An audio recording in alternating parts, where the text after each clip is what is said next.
Այլ հարց։ Տիկին Ավանեսյան բժշկական կենտրոնների տնօրենների հարցին անդրադարձել, բայց կոնկրետ պատճառներ կան իրենց աշխատանքից հեռացնելու եւ Ես նշեցի մի շրջափուլ անցել ենք եւ մոտ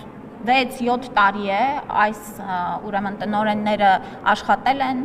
արդյունքներ են ունեցել, հիմա մեկ այլ շրջափուլի ենք անցնում, այսքանը։ Այսինքն դժգոհ չեք իրենց աշխատանքից։ Ոչ։ Միայն պայմանավորված է այն հանգամանքով, որ աշխատել են որոշ շրջան, հիմա փոփոխության կարիք։ Այո։ Դա նաև մարզային բնկների Նու գիտեք, որ մարզային բժշկական կենտրոնների հիմա անցումային շրջանում են գտնվում, այո, իհարկե բոլորի մասով որոշակի փոփոխություններ սպասվում են եւ նաեւ ոչ միայն մարզային, այլ մեր ենթակայության այլ կենտրոններ լինելու են առաջիկայում ժամկետների լրացում եւ փոփոխություններ։ Իսկ վնասվածքաբանության կենտրոնի հետ կապված դա խոսում էր ակտիվ մասն այդ օրթոպեդիկը դրա հետ կապված ինչ։ Ուրեմն այս բժշկական կենտրոնում ըստ էության հիմա զբաղեցված է շատ փոքր տարածքը եւ մենք այնտեղ որոշում ենք կայացրել, որ կտեղակայենք ինֆեկցիոն հիվանդությունների ազգային կենտրոնը, որը ժամանակավոր բնույթ է կրելու, քանի որ նոր շենքեր ենք կառուցում եւ վերակառուցում,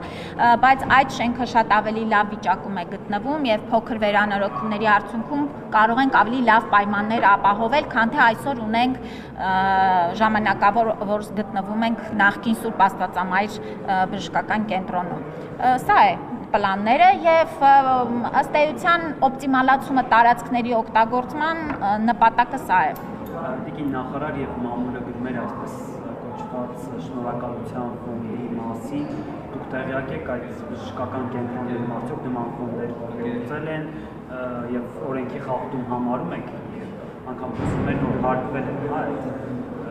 Կարծեմ պետական վերահսկողական ծառայությունը իր հանրային նաև տեղեկատվական ձևաչափով ներկայացրել է ավել բան չունեմ ասելու։ Անընդունելի համարում եք այդ ֆոնդերը։ Ես ասեցի, պատասխանեցի ձեզ, մեր պետության ընդհանուր մոտեցումը ՊՎԾ-ն արդեն հայտնել է։ Մասնավորների դեպքում, հա։ Բոլորի մասով։